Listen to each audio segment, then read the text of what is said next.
FKM 500 SC Express or Scrambler Express sila guys. Ito guys yung Scrambler na 500cc big bike ni FKM. Ito yung kanyang colorway na may yellow decal sa 500 na silver na colorway. Ayan. Special specs 500cc syempre. 8 valves, 2 cylinder na siya guys. And ayan, naka-spoken rim siya, dual sport tire.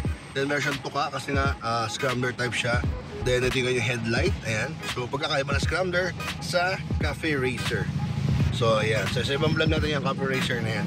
So ito man tayo sa Scrambler guys, ayan. Ayan, paapogi. Ayan yung slide stand. At ang kanyang radiator dito sa harapan. Tapos ang kanyang handlebar na medyo nakaangat. At yung kanyang fuel tank. Then ito yung gilid niya guys, ang ganda. Ayan, kita nyo yung sila niya is very classic na parang hotdog na tayo sa gitna. So yung mga Scrambler kasi medyo maikli talaga siya. Kaya bakit talaga dito yung mga slim or yung mga talagang parang Daniel Padilla looks talaga ng babae dito. Kasi kung medyo katulad yung mga talagang big body, talagang manlilit lang yung motor ito.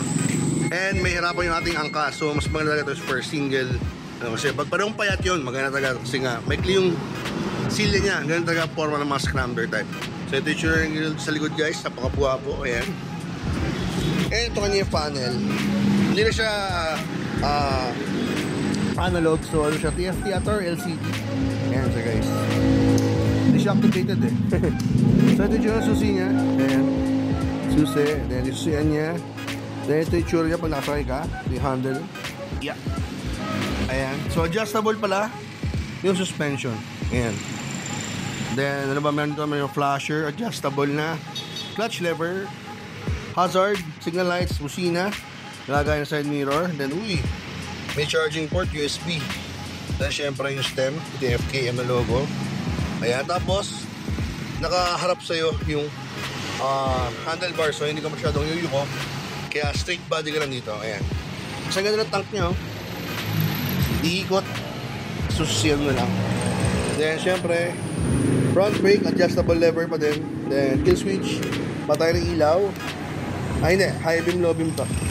Ay, hindi, tama, patay ng ilaw. Tapos, push start. So, ayan guys. Ganda, oh. 500cc. Saka hanggaan lang niya guys, oh. Saka payat lang siya for 500cc. So, bigit pa yung Dominar ko. So, ayan. So, ayan ito yung magkakaalaman sa harapan. Ayan, oh. Disc brake, ABS. Ito yung 500cc massive engine niya. At syempre, ayan, sabi nga sa inyo, inline 2 cylinder, ayan, 8 valves. Ayan yung clutch niya. Then foot brake, ito ang boat niya, classic, ayan. Naka-chrome pa, no? Ganda. Ayan, disc brake sa likod. So, ito siya guys. Guwapo rin, no?